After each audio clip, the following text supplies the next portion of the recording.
हैं, सारे सीनियर्स यहाँ बैठे हैं। पाकिस्तान तहरीक इंसाफ के हमारे MPs यहाँ पे आए हुए हैं। हमारे डिस्ट्रिक्ट प्रेसिडेंट मसूर सियाल, कैप्टन रिजवान यहाँ मौजूद हैं, मलिक शहजाद कुरैशी, ये ख़ुद भी डीलर एसोसिएशन से इनका ताल्लुक़ है। MP सीमा ज़िया यहाँ पे हैं, राजा अज़हर मौजूद हैं। सो बेसिकली आज हम यहाँ पर जो बैठे हुए मौजूद हैं, जो कुछ कल यहाँ पर हुआ, जिस तरीके से यहाँ पे कल लूटमार हुई है, जिस तरीके से यहाँ पे आवाम की दुकानों को, कारोबार को, शोरूम्स को, बिल्डिंग को आग लगाई गई, जिस तरीके से इस जगह को कल लूटा गया, मेरे ख़्याल से इस वक्त पूरा पाकिस्तान जो है हैरान है कि कल यहाँ पर हुआ क्या है। ऐसा लग रहा था कि हम पाकिस्तान में नहीं हैं, पाकिस्तान से बाहर हैं। और सबसे बड़ी हैरत ये हो रही थी कि कल यहाँ पर सिंध हुकूमत हमें कहीं मौजूद नज़र नहीं आई। हमें कल यहाँ पर सिंध की पुलिस मौजूद नज़र नहीं आई, जो कि हर वक्त ये बात कहती है कि 18वीं तरमीम के बाद लॉ एंड ऑर्डर की ज़िम्मेदारियाँ जो हैं वो सूबाई हुकूमत की हैं।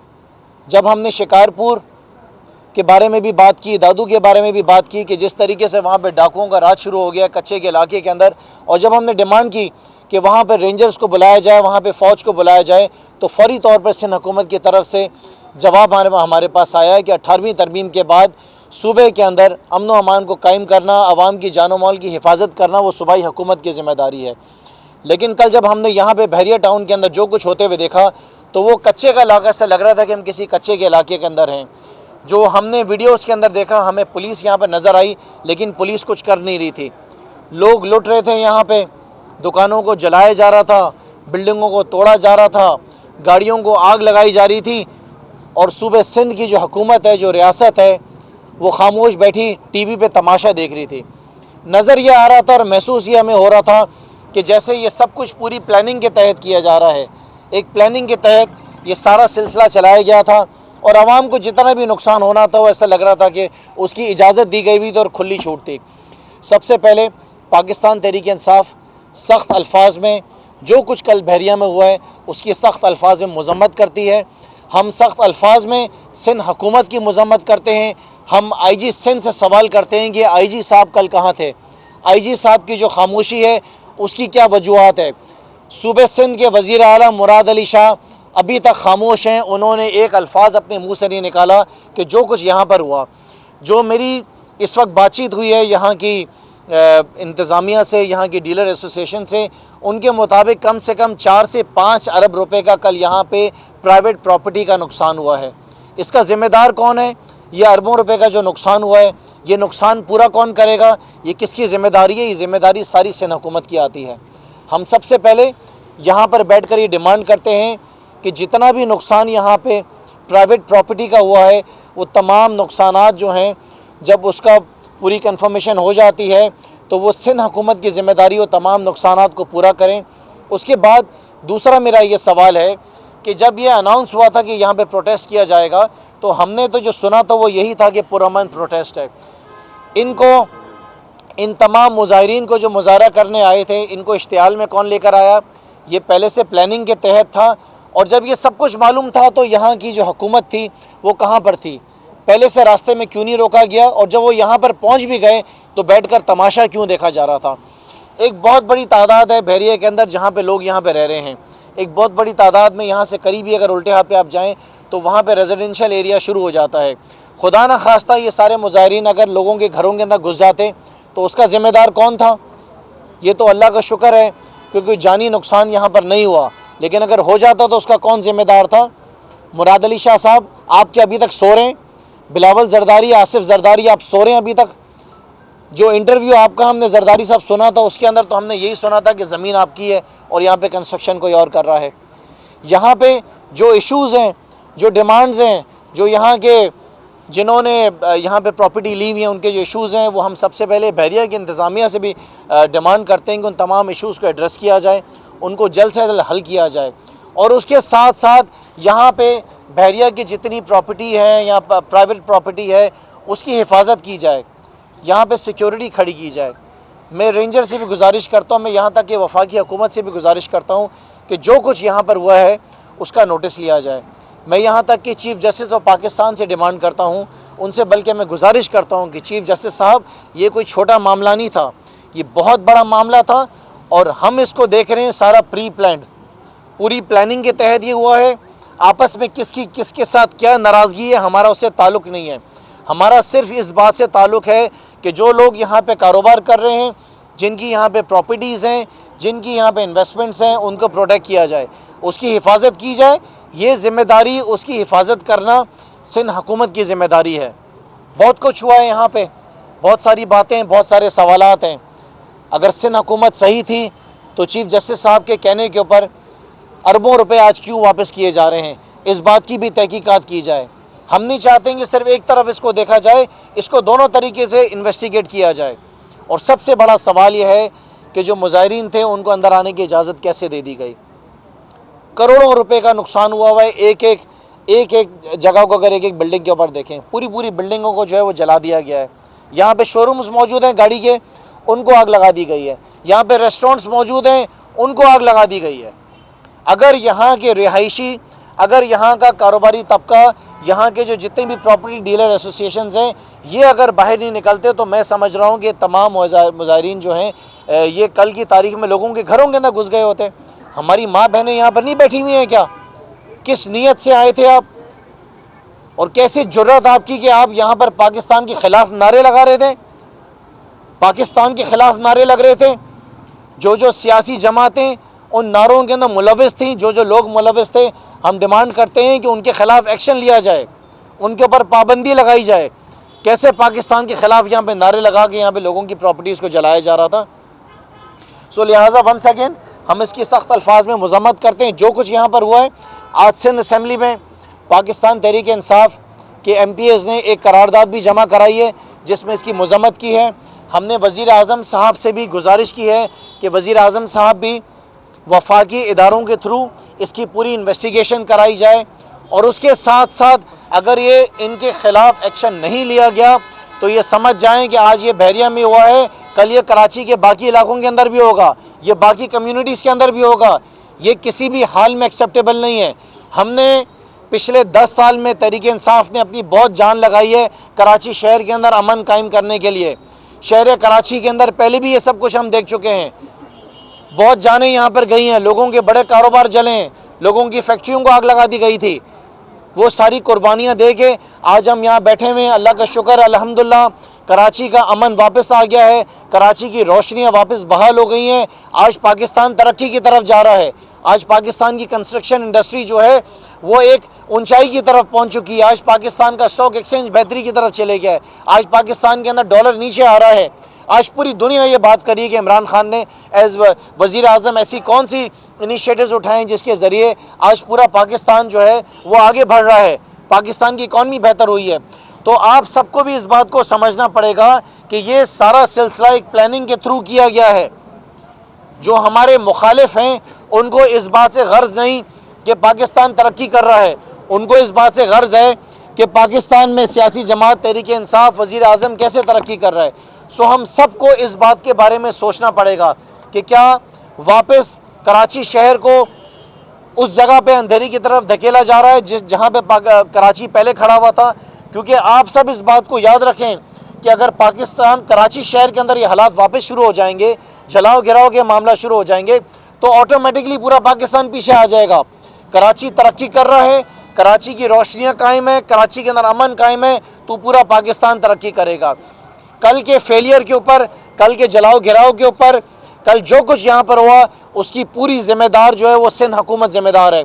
इसके ज़िम्मेदार मुराद अली शाह इस सूबे के जो वज़ीर आला हैं वो उसके ज़िम्मेदार हैं। अगर ज़र्रा बराबर भी इनके अंदर शर्म है तो इनको रिज़ाइन कर देना चाहिए, क्योंकि हम समझते हैं कि कंस्ट्रक्शन इंडस्ट्री आगे बढ़ रही है, यहाँ पे कंस्ट्रक्शन हो रही है, यहाँ पे काम हो रहा है, लोगों को रोज़गार मिल रहा है, तो पाकिस्तान आगे की तरफ निकल रहा है। उसके साथ साथ हम ये भी ज़रूर डिमांड कर रहे हैं, हम ये भी डिमांड कर रहे हैं कि यहाँ पे जो गांव देहात हैं जिनको मसमार किया जा रहा है, जिनको तोड़ा फोड़ा जा रहा है, उसको भी चीफ जस्टिस साहब उसका भी नोटिस लें कि वो क्यों हो रहा है, क्यों गरीबों को नुकसान पहुँचाया जा रहा है। जो अलॉटीज़ हैं, जिन्होंने यहाँ पे प्रॉपर्टी ख़रीदी हैं, जिन्होंने यहाँ पे प्लॉट्स ख़रीदे हैं, वो आज क्यों धक्के खा रहे हैं यहाँ पे दफ्तरों के अंदर। जो फॉरेन रेमिटेंस यहाँ पे आई है, जो फॉरेन इन्वेस्टर्स हैं, जो पाकिस्तान से बाहर पाकिस्तानी बैठे जिन्होंने इन्वेस्टमेंट्स किए हैं, वो आज क्यों परेशान हैं। इस बात को भी देखना ज़रूरी है। सो दोनों तरफ देखा जाएगा। मैं यहाँ पे जितनी भी बिज़नेस कम्युनिटी इस वक्त मेरे साथ मौजूद है, यहाँ पे बैठी है, मैं आपसे ये वादा कर रहा हूँ कि ये मामला हम लेके वज़ीर आज़म साहब के पास जाएंगे। वज़ीर आज़म साहब के पास ये सब चीज़ें उनको इन डिटेल जा चुकी हैं और हम इंशाअल्लाह ताला इस बात को आइंदा आने वाले दिनों के लिए हमें मेक श्योर करना है कि कभी भी कराची शहर क्या पूरे सूबे भर के अंदर इस तरह की चीज़ें वापस नहीं हो। वंस अगेन जो सियासी जमातें इसमें इन्वॉल्व थी, हम चीफ जस्टिस साहब से कहते हैं, इलेक्शन कमीशन से कहते हैं कि उनके ऊपर पाबंदी लगनी चाहिए और किसी की ज़रूरत नहीं होनी चाहिए कि वो यहाँ पर आके ये नारा लगा कि पाकिस्तान ना खपे। पाकिस्तान खपे, पाकिस्तान हमारा है, पाकिस्तान के लिए हम जान देंगे और अगर कोई शख्स पाकिस्तान के लिए आवाज़ उठाएगा तो हम उसके खिलाफ खड़े होंगे।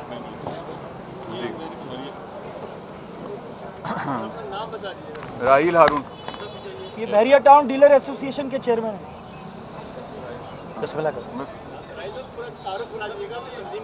जी मेरा नाम राहील हारून है, मैं चेयरमैन हूँ Bahria town dealers and builders association. आज मैं कहना चाहूँगा कि मलिक रियाज हुसैन साहब, जिनका विज़न ये है कि उन्होंने पाकिस्तान में जो हुकूमतें ना कर पाई वो मलिक रियाज हुसैन साहब ने करके दिखाया और एक मॉडल सिटी बहरिया टाउन का बनाकर दिखा दिया। आप हमारे मुल्क के जितने भी शहर हैं वो देख सकते हैं और बहरिया टाउन में जब आएँ तो आप देख सकते हैं, आपको उन शहरों का और बहरिया टाउन का फ़र्क वाज़े महसूस हो जाएगा। उसको देखते हुए अब जो क़ुव्वतें ऐसी हैं जो मुल्क की तरक्की नहीं देखना चाहती, उन्होंने बहरिया टाउन को तरह तरह के हरबे इस्तेमाल करके जो है परेशान किया है पास्ट में भी। और अभी ये देखा गया कि जो बहरिया टाउन में जिस तरीके से एक तासुबी जंग की जो है वो कैफियत पैदा कर दी गई और गेट को, बहरिया टाउन के गेट को, जो कि मैं समझता हूं कि ये इंटरफेस है पाकिस्तान की रियल एस्टेट का, और उसके साथ साथ जो हमारे भाई हैं जिनकी अमलाक को जिस तरीके से नुकसान पहुंचाया गया है, यहाँ पर हमें कोई तहफ़्फ़ुज़ नहीं दिया गया। यहाँ पर कोई जो है पुलिस, यहाँ पर जब तक यहाँ काफ़ी देर तक पुलिस ने बिल्कुल भी कोई वो नहीं किया। उसके बाद एसएसपी इरफान बहादुर साहब आए, उसके बाद कुछ हमें हलचल नज़र आई, उससे पहले कोई वो उनका नज़र नहीं आ रहा था पुलिस का कोई रोल भी। उसके अलावा मैं कहना चाहूँगा कि बहरिया टाउन ने हमेशा जो है मुल्क की तरक्की के लिए काम किया है, इतनी रोज़गार मुहैया किया, अलाइड इंडस्ट्रीज़ को जो है वो सपोर्ट किया, हज़ारों लाखों लोग यहाँ पे बरसरे रोज़गार हैं। आज अगर बहरिया टाउन ही महफूज नहीं है तो मैं समझता हूँ कि ये स्टार्टिंग हो गई है पाकिस्तान को गैर मुस्तहकम करने की, पाकिस्तान की मईशत को गैर मुस्तहकम करने की। अगर बहरिया महफूज नहीं है तो ये शुरुआत कर दी गई है। अब ये पूरे पाकिस्तान में अगर इनको नहीं रोका गया तो ये पूरे पाकिस्तान में यही तासुब, यही आग फैलाई जाएगी और जो इसके पीछे अनासिर हैं उनको पकड़ना चाहिए। हम ये अपील करते हैं प्राइम मिनिस्टर साहब से, वज़ीर आला साहब से और मुल्क के ये जितने कानून नाफिज करने वाले इदारे हैं कि खुदारा बहरिया टाउन को सोतेला ना समझें, बहरिया टाउन को भी अपना समझें। ये मुल्क की बेहतरी के लिए काम कर रहा है और मुल्क की बेहतरी इसी में है कि इस तरह के लोग, मलिक रियाज हुसैन साहब के जो विज़न रखने वाले लोग हैं जैसा, वो इधर आएंगे तो ये मुल्क तरक्की कर सकता है, वरना ये तजर्बेकारी में मुल्क की तरक्की नहीं होगी। शुक्रिया जी। कल के तकरीबकारी के वाक़यात के बाद क्या आप लोग बतौर बिजनेस कम्युनिटी और बतौर एक सियासी कारकुन के क्या आप कोई अदालती तहकीक़ात का मुतालबा करेंगे, क्योंकि हमने देखा कि अदालतों के जरिए काम होते हैं। देखें, मैंने इसी वजह से जब अपनी बात करी तो बात करने के दौरान जो सबसे बड़ा फोरम है चीफ जस्टिस ऑफ पाकिस्तान, उनसे मैंने गुजारिश की है कि चीफ जस्टिस साहब आप इसका नोटिस लें। जब आप इसका नोटिस लेंगे चीफ जस्टिस साहब, जब आप इसको देखेंगे तो मैं समझ रहा हूँ कि वो तमाम चीज़ें, रास्ते में रुकावटें जो हैं वो रास्ते से हट जाएंगी। हर तरीके से तहकीकात होनी चाहिए कि ये एहतजाज था क्यों, उसका रीज़न क्या था, और उसके साथ साथ ये एहतजाज जो है इसमें जो लोग थे वो कौन कौन से लोग थे, क्योंकि ये बेसिकली जो एहतजाज था ये एक पुरअमन एहतजाज था। ये इसमें जो लोग थे वो मुश्तिल क्यों हुए, सारे लोग नहीं थे इसके अंदर, लेकिन कुछ लोग ऐसे थे जो ये नियत कर कर आए थे, वो ये फैसला कर कर आए थे, उनकी पहले से प्लानिंग थी, उन्होंने पहले से इसकी रेकी की हुई थी कि कौन सी बिल्डिंग जलानी है, कौन सी जगह तक जाना है, कौन सी दुकानों को लूटना है, कौन से रेस्टोरेंट को जलाना है, कौन से शोरूम को जलाना है, कितना खौफ पैदा करना है, कितना डराना है, कितना धमकाना है। मेरी नज़र के अंदर कल का जो वाक़या बहरिया टाउन का था, ये सब कुछ प्लानिंग के तहत हुआ था, पहले से इसका फैसला किया गया था। ये तो यहाँ की सारी अगर बिजनेस कम्युनिटी, ये जितने भी डेवलपर्स यहाँ पे बैठे हुए हैं, जो ये प्रॉपर्टी एजेंट्स बैठे हुए हैं, यहाँ के रिहायशी बाहर नहीं निकलते, आके सामना नहीं करते तो पता नहीं क्या होता। पुलिस तो यहाँ पे मौजूद नहीं थी, वो तो जब सब चले गए तो आखिर में पुलिस सामने आई है। हमारा तो इस वजह से सबसे पहला सवाल है कि इस सूबे की इंतज़ामिया क्या कर रही थी, इस सूबे का वज़ीर आला कल क्या कर रहा था, यहाँ की हुकूमत क्या कर रही थी, यहाँ पे IG सिंध क्या कर रहे थे। अभी तक कोई किसी किस्म का बयान नहीं आया है, अभी तक वज़ीर आला ने नहीं बताया कि वो कल क्यों सो रहे थे। बिलावल जरदारी की अभी तक कोई स्टेटमेंट नहीं आई है। क्या लोगों को यहाँ पे, हमें से गर्ज नहीं कि यहाँ पे किसने किससे प्रॉपर्टी खरीदी है, हमें सिर्फ इस बात से गर्ज है कि लोगों के यहाँ पे स्टेक्स हैं, लोगों की यहाँ पे प्रॉपर्टीज़ हैं, लोगों ने यहाँ पे अपने घर लिए हुए हैं। यहाँ पे जो बाहर पाकिस्तानी हैं उन्होंने करोड़ों अरबों रुपए यहाँ पर लगाए हुए हैं, तो कौन जिम्मेदार है उसका, कौन उसकी हिफाजत करेगा। सिर्फ ये तो नहीं कि पाकिस्तान तहरीक इंसाफ की हुकूमत ने अगर आज कंस्ट्रक्शन इंडस्ट्री में और इकॉनमी को बेहतर करने के लिए इकदाम उठाएं तो मुल्क की इकॉनमी को नीचे लाने के लिए इस तरह के इकदाम उठाएं। इस वजह से खुर्शीद साहब, ये आज की जो डिमांड है वो चीफ जस्टिस ऑफ पाकिस्तान से इसलिए कि चीफ जस्टिस साहब आपकी निगरानी के अंदर पूरा कमीशन बनना चाहिए। ये छोटा वाक़या नहीं है, बहुत बड़ा वाक़या है कि यहाँ पे खड़े होकर पाकिस्तान के खिलाफ नारे लगाए गए। ये हमें एक्सेप्टेबल नहीं है किसी भी हाल के अंदर। ये साहब, आप चीफ जस्टिस साहब से दरख्वास्त करें, जबकि चीफ जस्टिस साहब बार बार फरमा चुके हैं कि ये हुकूमत जो होती है ये हुकूमत के काम है, हर मामले में हमें ना। अब आपने खुद कहा है कि यहाँ पाकिस्तान के खिलाफ नारे लगाए गए, वो लोग कौन है, ना कोई वफाकी एजेंसी जो है उससे पोशीदा है, ना वफाकी हुकूमत से। पाबंदियाँ लगाना वफाकी हुकूमत और वजारत दाखिला का काम है। तो ये बताएं कि आपकी हुकूमत इसी आपका सवाल बिल्कुल ठीक है। यही अर्ज़ मैंने आपसे कहा कि हमने वज़ीर आज़म साहब से गुजारिश की है कि वज़ीर आज़म साहब, हमें तो उम्मीद नहीं है सूबाई हुकूमत से किसी भी किस्म के एक्शन की, क्योंकि वो तो मुफाहमत और मुफादात की सियासत कर रहे हैं। इसलिए वज़ीर आज़म साहब से गुजारिश की है कि इसका नोटिस लिया जाए, इंटीरियर मिनिस्ट्री के थ्रू लिया जाए, तमाम वफाकी इदारे जितनी भी एजेंसीज़ हैं पाकिस्तान की वो इसका नोटिस लें, वो इसको फॉलोअप करें। ये आइंदा नहीं होना चाहिए। ये मिसाल है हमारे लिए। इस वक्त पाकिस्तान ये अफोर्ड नहीं कर सकता है। पाकिस्तान इस वक्त आगे बढ़ रहा है, पाकिस्तान आगे निकल रहा है। दुनिया में ऐसे बहुत सारे दुश्मन ममालिक हैं, ऐसे अनासिर हैं जो पाकिस्तान को रोकना चाहते हैं। वो ऐसी 2 नंबर सियासी जमातों को इस्तेमाल करके रोकना चाहते हैं, इस तरह के नारे लगाना चाहते हैं। अब पाकिस्तान जिस सिमत पे चल रहा है उस सिमत पे हम बिल्कुल भी अफोर्ड नहीं कर सकते हैं। जितनी सियासी जमातें हैं कराची की भी, वो सब इस एक पेज के ऊपर हैं और हर सियासी जमात ने मेरे ख्याल से इसकी मजम्मत की है। लेकिन सिर्फ अफसोस है कि जिसकी ज़िम्मेदारी है, जिसकी हुकूमत है।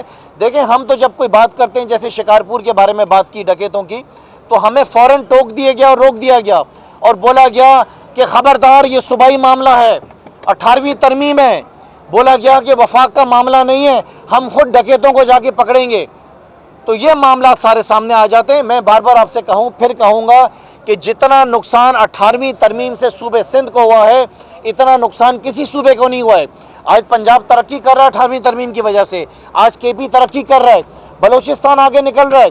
लेकिन 18वीं तरमीम के नाम पे जितना नुकसान सूबे सिंध को हुआ है, ये तो आप शाबाशी दें वज़ीर आज़म के आपको कि किस तरीके से आपके वज़ीर आज़म ने 18वीं तरमीम के बावजूद आज सूबे के गटर नाले साफ़ करा रहे हैं। वो आज गलियाँ बनवा रहे हैं, पार्क्स बनवा रहे हैं, आज ब्रिज बना रहे हैं, आज रोड बना रहे हैं। ये सारे काम हम बैठकर कर रहे हैं। ये काम वज़ीर आज़म का तो नहीं है, लेकिन फिर भी हम ये काम कर रहे हैं। इस बात का यकीन कर लें, जितनी बहरिया की यहाँ की कम्युनिटी है, जितने मसाइल हैं, जो ज़मीनों के मसले चल रहे हैं वो भी, और उसके साथ साथ जो कुछ कल हुआ है, इन दोनों चीज़ों को इंशाअल्लाह ताला हम वज़ीर आज़म साहब के सामने लेके बैठेंगे और इस मामले का जवाब भी आप लोगों को ज़रूर मिलेगा और तहकीकात भी होगी। हारून साहब से सवाल है सर, 3 मुकदमा दर्ज किए गए हैं थाना गडाफ के अंदर, क्या बिल्डर्स को एतमाद में लेकर ये मुकदमा हुए हैं? ये बिल्डर्स नहीं करवाएं, क्योंकि अमलाक को नुकसान पहुंचा है जो हमारे भाई हैं उनकी, और बिल्कुल उन्होंने जाकर हमने थाने में जो है वो ये कंप्लेन की है। कल हम खुद भी उधर थे और तो हमने जाकर वो जो है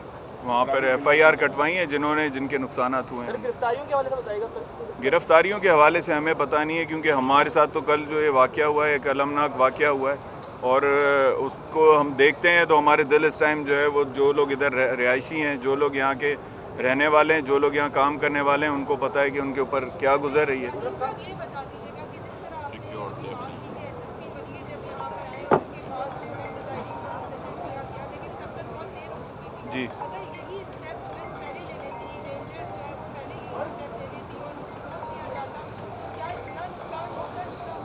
बिल्कुल भी नहीं होता। तीन घंटे तक यहाँ पर कोई ना पूछने वाला था, ना यहाँ पुलिस थी, कोई कुछ भी नहीं था। यहाँ पे सिर्फ और सिर्फ जो है ये गुंडागर्दी की गई है। लोग जो है बहरिया टाउन में आगे जो कंटेनर्स वगैरह लगे थे वो बैरियर्स उनको क्रॉस करते हुए अंदर आए और यहाँ पर खुली लूट मार की है। ये तो आपसे मैंने अर्ज़ किया ना, खुली छूट थी, जो करना है करो। ये तो आगे लोग रह रहे हैं, बच्चे रह रहे हैं, फैमिलीज रह रही हैं। ये तो मैं तो खराज तहसीन पेश करता हूँ यहाँ की पूरी रेजिडेंशियल कम्युनिटी को, यहाँ की बिजनेस कम्युनिटी को, जो कि खुद बाहर निकले और उन्होंने हिफाजत की है। ठीक है जी। एक सवाल सर, जैसे आपको पता है सर, हम रियल्टर्स जो है यहाँ पे बहरिया टाउन को प्रमोट करने में 99% रियल्टर्स का हाथ है, प्रमोट किया है। आप अब ये करोड़ों रुपए की ऑफिस खोल के रियल्टर्स बैठे हुए हैं, इनके कंपनसेशन के लिए पीटीआई गवर्नमेंट क्या इकदाम करेगी प्लीज? भाई रेंजर्स जो है वो वफाक के अंडर में है जी, और सिंध पुलिस फ्लॉप हो चुकी है इसको सिक्योर करने। आप इस टाइम रेंजर से रिक्वायरमेंट करें कि हमें जो है यहाँ पे फौरी तौर पर तहफ़्फ़ुज़ फराहम। जी बिल्कुल।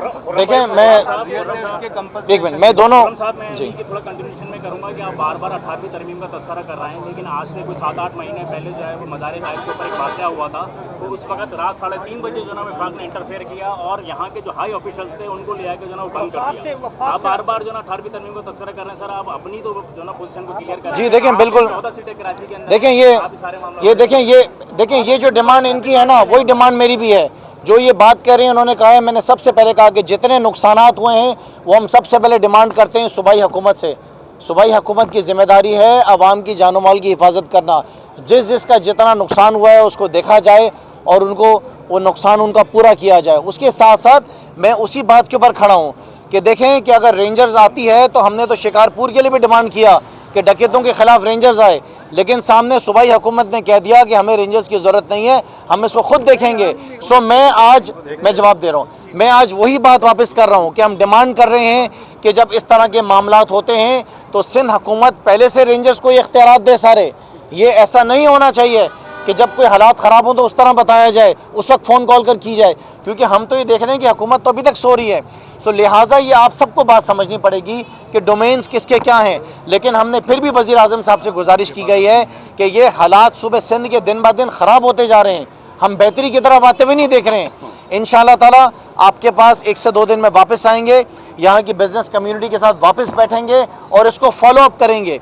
ऐसा नहीं कि यहाँ पर आए, यहाँ पर बैठे, बात करी और चले गए। हम आपके वापस आएंगे, हमारा नुमाइंदा आपके साथ बैठे हुए हैं यहाँ पे, शहजाद कुरैशी। हम वापस आएंगे और हम इसको हर फोरम पे उठाएंगे। अदालत में अगर आप चाहेंगे हम अदालत में आपके साथ जाएंगे।